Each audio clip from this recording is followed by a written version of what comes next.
about your favorite bedtime story. Hi moms and dads, welcome again to another conversation on Parents Corner, where we inspire you as a parent with parenting tips, as well as bringing you stories of different moms and dads doing amazing things. And on today's conversation, we are joined by Muhia, the proprietor and owner of Kenchik Butcheries. Let's see how much you can learn from her. I know you'll be inspired and take as many things as possible from our conversation. Muhia. Hi. Welcome to Parents Corner. Asante. Thank you for having me. No, it's a pleasure to have you. Same here. So then, when did you sell your first, after coming out of employment? Yeah. And now you running your own software company. Mm-hmm. How long in between did you make your first sale? How long did it take? Like 2 years. What? But no, it was 2 years of not of selling, of trying to find myself. When I did find myself, I had beginner's luck. When I was like clear, this is what I want to do, I had beginner's luck. I closed a deal in maybe 3 months, which is amazing. Yeah. And now the story starts. Begin! So I closed the deal.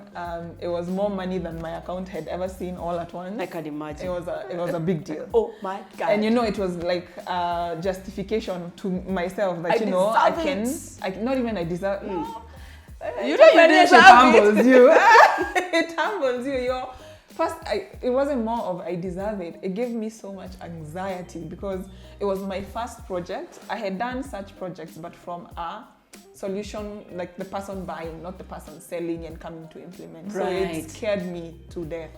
Wow. And I like to deliver on my promises. And this being the first, I wasn't sure if you're going to deliver. Deliver a good project. So it made me sick to my stomach. How did you deal with that? Dealing with eventually your personal standard is I am Muhia. Mm-hmm. I always deliver. Yes. What am I going to do about this? I think I went back and looked at my shortcomings. Already I knew because I was vetting other systems in my place of work. So I knew what I needed to deliver for that customer. The how is what I didn't know. So I figured out the gaps I had and the people I needed to bring on board to help me deliver. And it was a success. Congratulations. Yeah, it was a success. The first one was a success. Mm-hmm. And I was like, this thing has a lot of money. Let's set up systems. Mm-hmm. And now Omoka completely. So I got an office, I got a sales manager, I got a project manager. Business card, CEO. Yes, everything. CEO. Even a receptionist to make you coffee in the morning. You don't say. Big mistake. Why do you say that? Big mistake. Why do you say that? The business did not need all that. I had only just one client that I have finished a project. So I needed to close like say a minimum of at least 10 before thinking of setting up a team.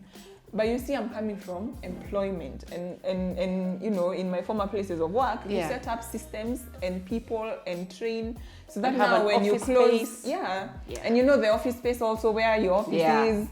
I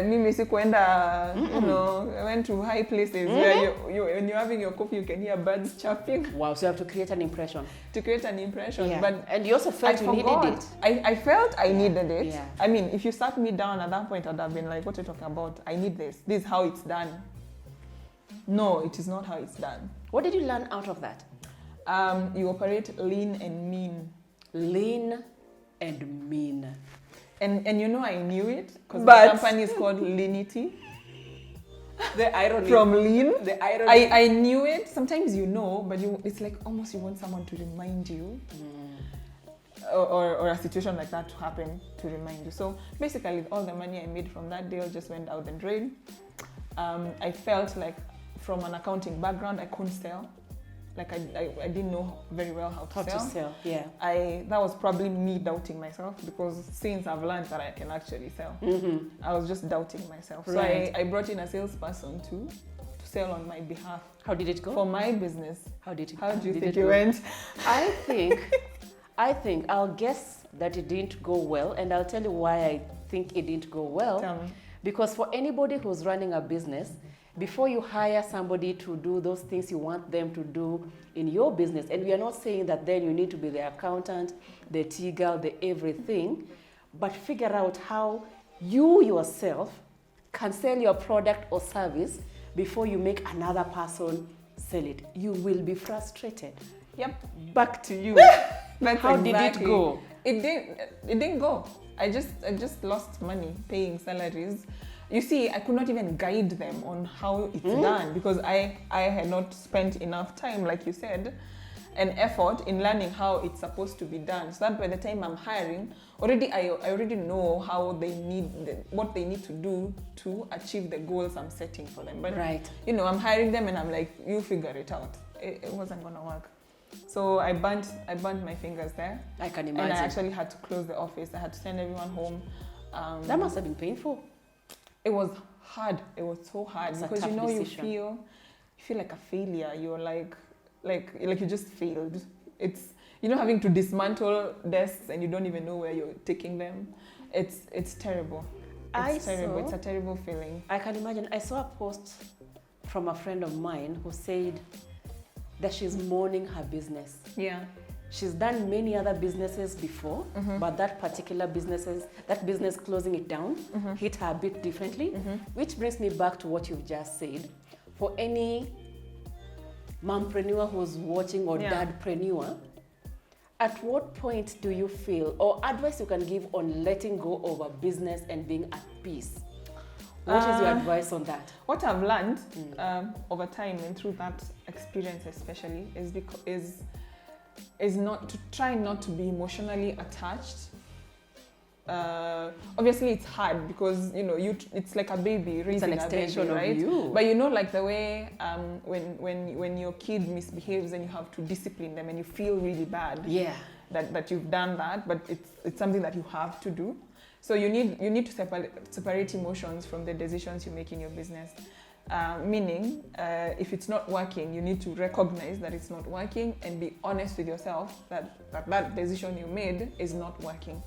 And you're not exactly a failure by for example, let me give you. Yeah, I didn't close the business. I closed the office. You're getting? I closed the office. That's a good point. I moved one of the desks into my other bedroom and I worked from there for another, say, about 2 years.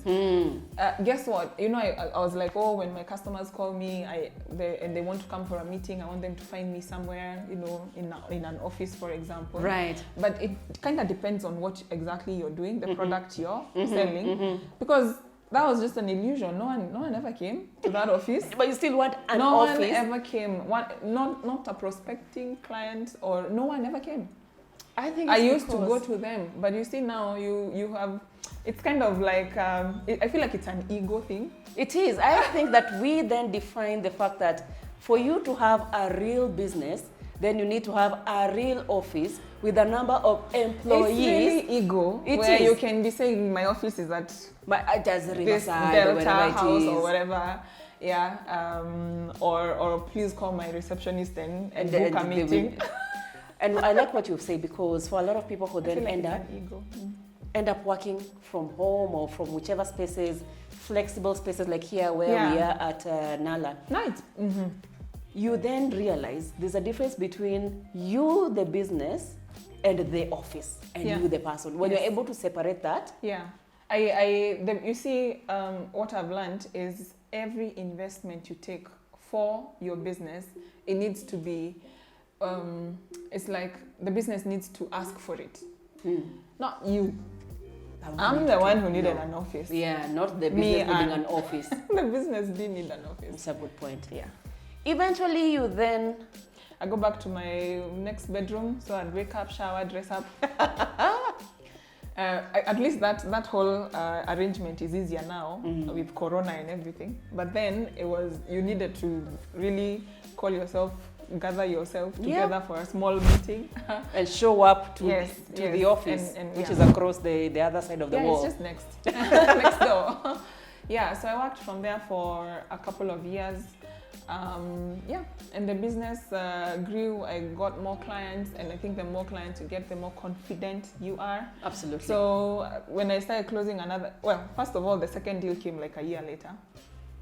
So there was a whole year of paying rent, salaries, but nothing is coming because you don't even know what you're doing. Mm-hmm. You need like 5 clients then to be able to understand like how the whole thing works. So the business grew, and that's what I've been doing until Corona happened. And then you decided to go into the meat business. Yeah. And I know you did mention that, something retail, something chap, something faster. Transitioning from softwaring to the meat space. Yeah. How was it for you? It's been interesting because me, with the understanding of software, first of all, I didn't completely abandon. There was just not much movement in the software industry during Corona. So you needed to find something else to do in the time before you, because we didn't even know what was going to happen, after this thing, like when is it going to end and all that. Like I mentioned, initially I had the thought process to get a retail business because unajua retail, ukifungua duka na unauza hii mafuta. Evelyn kutoka kwenye yako hata nipigia hatutakuwa tumeongea like 3 months ago ile siku nitakuja. Me I don't even know you're coming or not. Hata kama siku hapo utakuja, ununue mafuta, ulipe cash, wewe uishie. True. Whether you know me or not or whatever, as long as the systems and whatever are there for you to be able to purchase, then you will do that. So that seemed like attractive to me because, the hassle of closing a software deal a year plus later.